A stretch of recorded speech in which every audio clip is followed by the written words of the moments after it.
Hello fellow makers and welcome back to 3D Printed Soup. Now, the last couple of weeks we've been focusing on weird and wonderful filaments, how they work, what they do, and are they better than PLA? But an important thing to remember when you're printing with filaments you're not completely au fait with and you don't know quite what they are, safety. Because when you're heating up plastic to over 200 degrees, it does tend to release all kinds of weird gases and hydrocarbons. So, few things that you need to know. First of all, most modern printers, if they're enclosed, have what's called an active carbon filter, which, when you pass gases through it, the active carbon will cling on to the nasty carcinogens and the nasty hydrocarbons and just make sure they don't come out of the back of your printer into the atmosphere and you breathe them all in. A bit like a cigarette filter, but a little bit more techie. If you're using an open printer, of course, with usual XY axis, you don't get any of that. So basically anything that basically comes out your filament when you're melting it goes into the room, which is why an enclosure's good. And I've done features of enclosures before. Have a look here. But today I'm going to be focusing on enclosed printers that have active carbon filters and the other things you can do to protect yourself. Now, the smartest thing and the most easy thing is make sure your room's well ventilated. Open a window. Maybe when it's printing, don't just sit there next to it breathing it in. If you can, and you have, print it in a separate room to the one you're sitting in. One, it's good for your ears because you haven't got that going on all the time. And two, you can then have a window open, it's in there and you're not breathing it in. You can give it a few hours and any nasties will either settle or be blown out of the window. Not 100% effective, but hey, nothing is 100% effective. The other thing is, if you're printing in a closed environment, rebreather. Just something basically pulls in the air that you want to breathe, goes through these lovely little filters. These things do expire, so make sure you change them every now and again. And it pulls the air through, gets rid of any of the nasties, and you're breathing a little bit fresher air than you would be had you not been wearing this.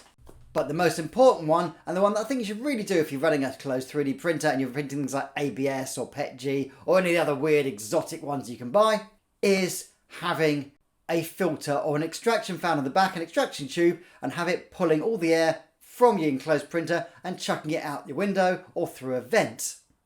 And 3D printing can help with this. So I thought this week I'm going to take the Elegoo Centauri carbon. I'm going to be focusing on attaching a tube or a vent to the back of it, have it running round and have it going out of my window. So when I'm printing on it, it's sucking the nasties out and sending them out into the outside world and not into my lungs. Before we do that, however, thanks to everyone who's liked and subscribed. Loads more of you now. If you haven't, now's a great time. Take your mouse, drag it down the extractor tunnel into the active carbon filter, which is the subscribe button, and click a thumbs up and a like as well, just to make sure all those nasty hydrocarbons have got out of your workspace and out somewhere else. That does sound a little bit careless, doesn't it? Maybe if you're venting it out into the world, make sure you know where it's going before you turn it on and start pumping hydrocarbons into the orphanage next door to you. Just a thought. Right, let's get out and print ourselves an awesome vent connector and get our 3D printer ventilated and safer to use. Let's give this a try.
Well, the connector from the machine to the vent has printed out really lovely. It's a nice chunky piece of PETG.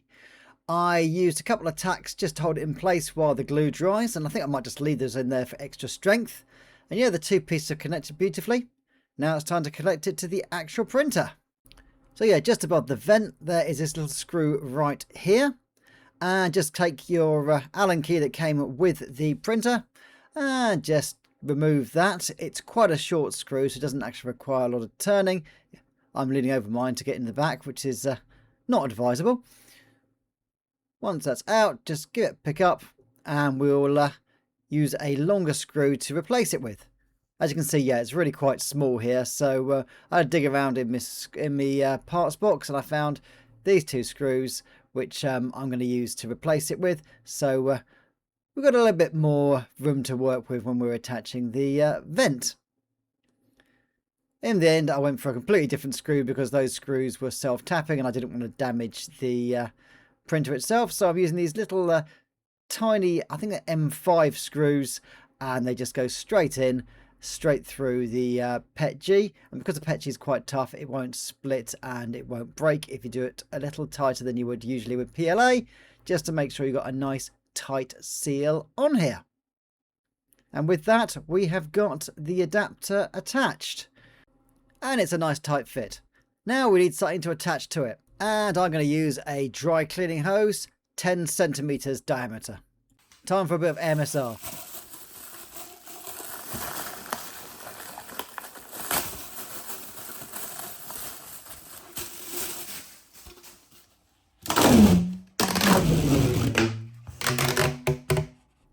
Ooh, lovely. Okay, so I have done a couple of cuts in the end of the dry cleaning hose so that it bends a little easier. Just makes it easier to put into the vent here. If you want to, you can get something a little larger, put it at the top and use a zip tie to make it tight. But I wanted one that actually inserts inside. And yeah, there's a nice connection there, so you shouldn't get any leakage. And I'll probably put a bit of hot glue around the edge as well. Okay, it's now attached and I just need to run it outside. And with this, it's simple enough. Just going to grab it here and it's just long enough to go down the side of my windowsill. Open my window here and pop out the vent to the outside world.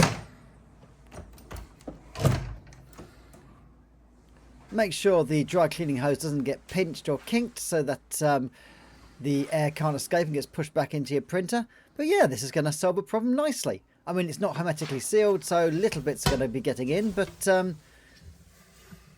the ventilation should go straight through that vent there, through the active carbon filter, out of the connector here, all along the dry cleaning hose. You can see here I've used a screw there and also a screw down there.